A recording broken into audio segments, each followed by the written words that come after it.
8 Chinese tourists test negative for Wuhan virus.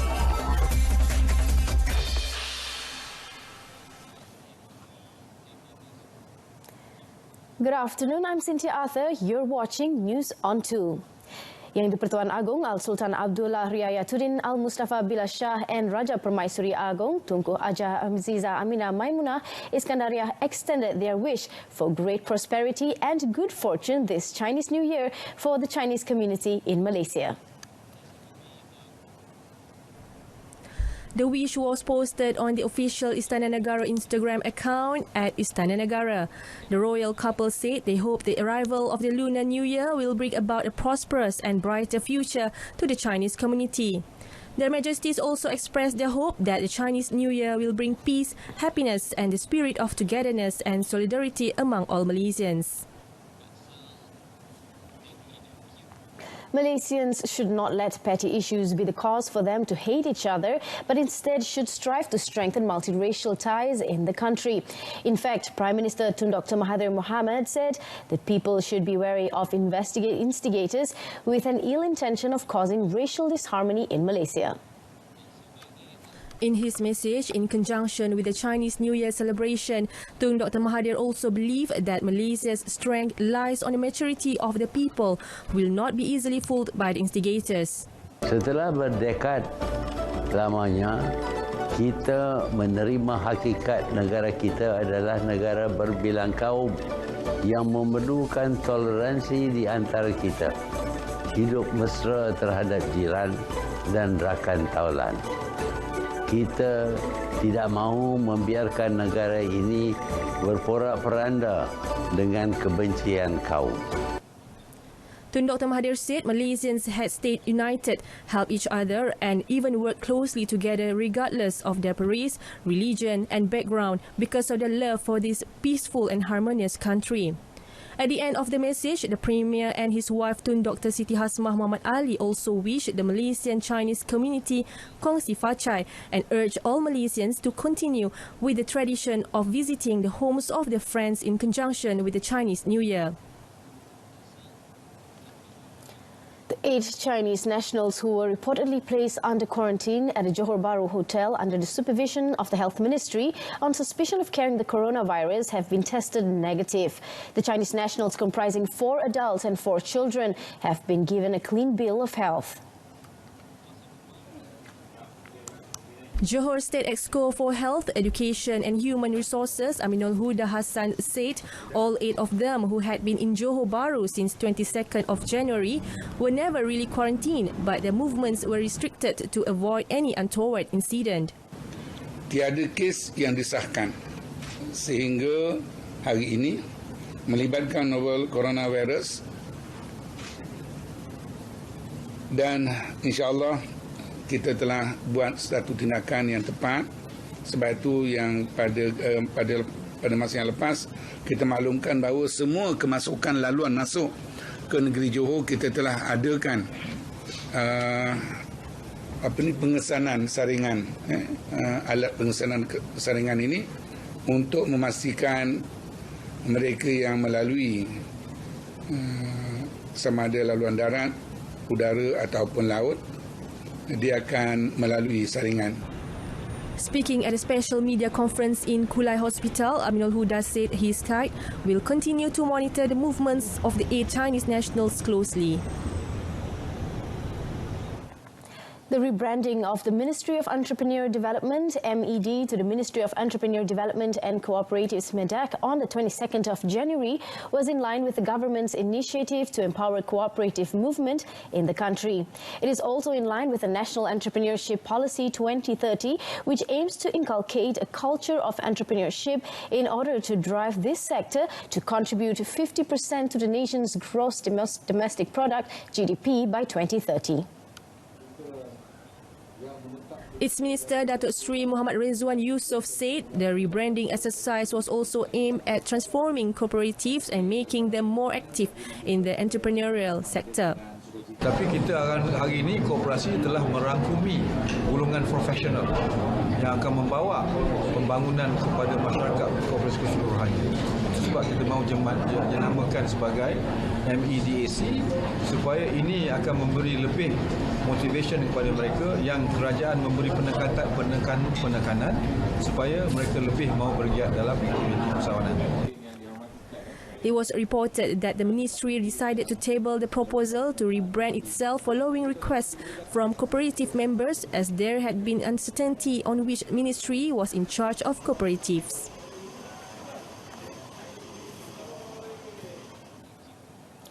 Malaysia's rise in Transparency International's TI Corruption Perception Index CPI 2019 has been described as a major success to the country and its people.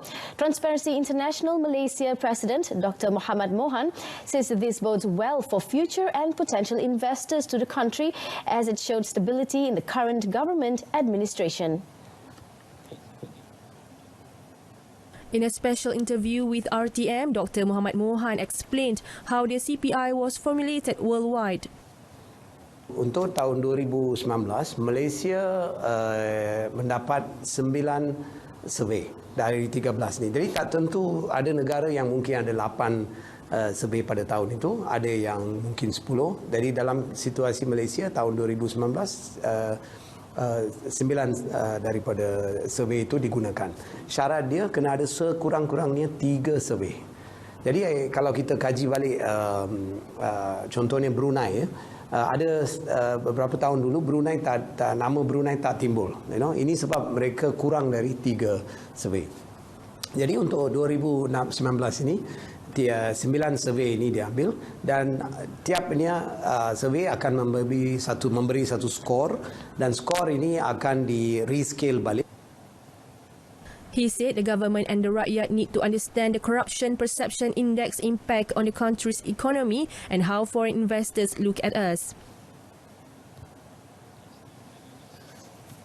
Di sektor awam, sebab yang responden yang dalam kajian ini kebanyakan mereka ialah banker, expert, analis dari luar negara yang kerja di sini. Jadi mereka yang akan diinterview.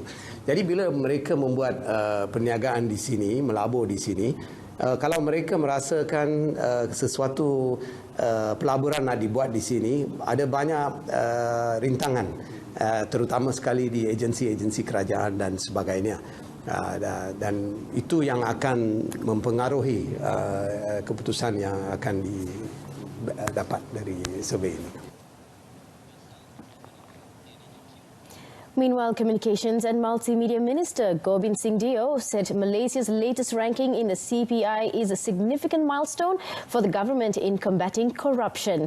He said this shows the effectiveness of various anti-corruption efforts and institutional reform initiatives by the Pakatan Harapan government.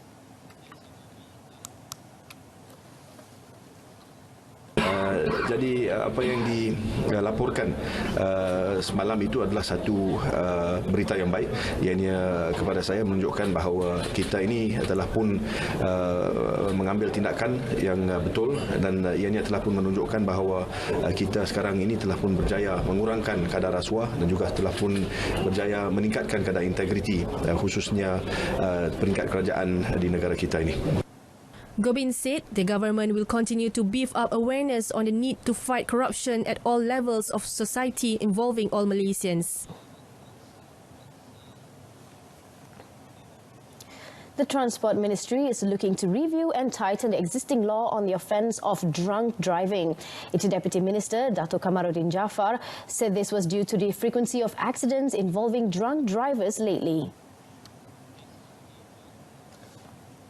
Sudut undang-undang, kita akan pastikan bahawa undang-undang akan memberi kesan yang benar-benar mengenakan kepada semua pengguna jalan raya supaya lebih berhati-hati, lebih berdisiplin dalam panduan mereka.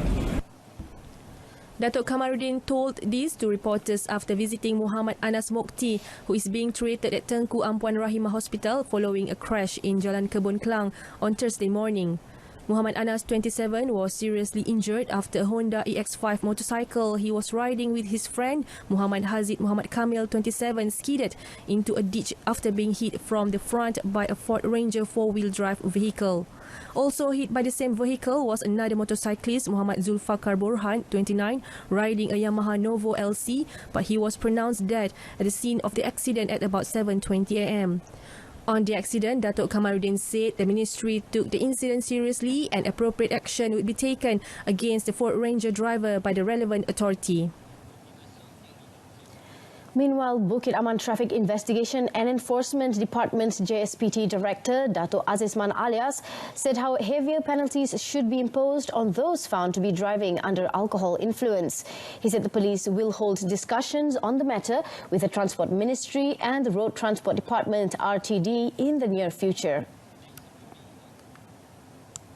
Untuk meningkatkan denda, kerana jumlah denda yang ada sekarang di bawah APJ ini amat rendah dan mungkin boleh direview balik lah.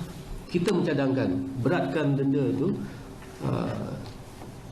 1,000, 2,000 hingga ke 5,000 ke denda. On another matter, Dato' Azizman said a total of 86 deaths caused road accidents were recorded in Ob Selamat. From the amount, motorcyclists still accounted for the highest number of deaths.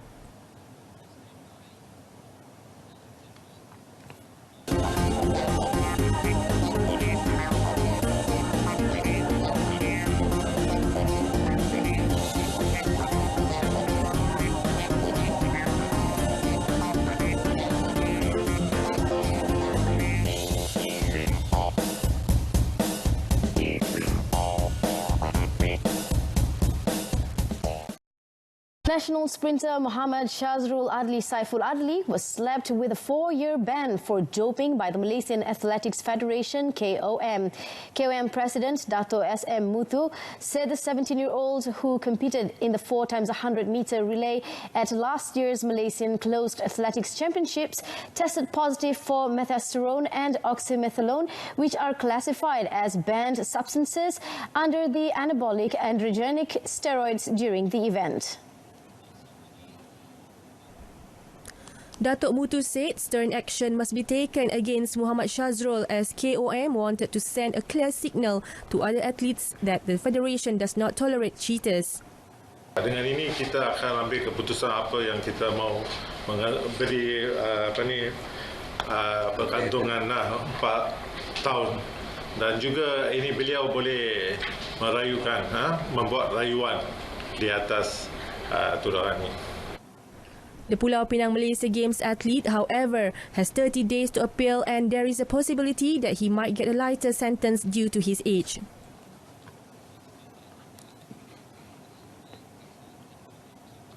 The Malaysian Weightlifting Federation, PABM, has taken a stern measure not to allow any athlete, including the state found to be involved in doping issues, from participating in the 2020 Malaysian Games Sukma.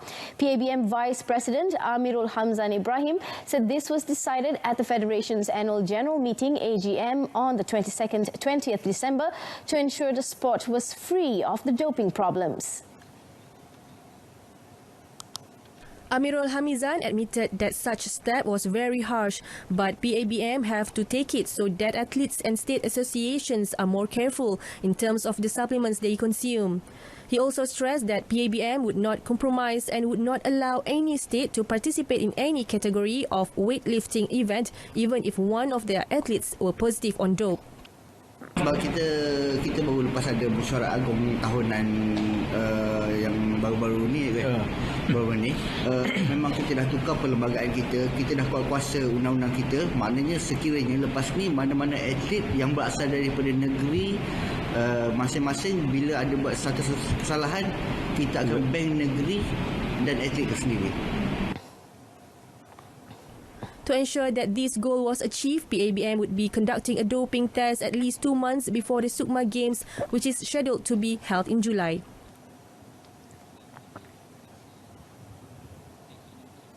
The The Badminton Association of Malaysia, BAM, has decided to send a mix of young and experienced players to the 2020 Badminton Asia Team Championships, slated to be held at the Rizal Memorial Coliseum in Manila, Philippines, from the 11th to the 16th of February. BAM Coaching Director Wong Chong Han said the decision to send the youngsters to the tournament was aimed at giving the best exposure to the shuttlers competing against the top players, besides to qualify on merit for the 2020 Thomas Cup and Uber Cup final rounds, which would take place in Aarhus, Denmark from 16 to 24 May. National top men's singles shuttler Lee Zijia would spearhead the country's challenge in the tournament, which would serve as the qualifying round for both the Thomas and Uber Cup tournament. The other Malaysian players were the national top men's doubles pair Aaron Shea and So Woo Yik, Yon Si Suan and Perli Tan, besides two youngsters M. Tina and Eng Ziyong, who would be making their debut in the tournament, which would feature 12 countries in both men's and women's categories. The draw for the tournament would take place at the competition venue on 29 January. Based on the tournament format, the top two teams from each of the four groups in both men's and women's categories would qualify to the quarterfinals. Malaysia's best performance was finishing as joint bronze medalists with South Korea in the men's team category in the 2018 edition, which took place in Alor, Kedah. That concludes today's edition of Updates at Noon. In our top story, 8 Chinese tourists test negative for Wuhan virus.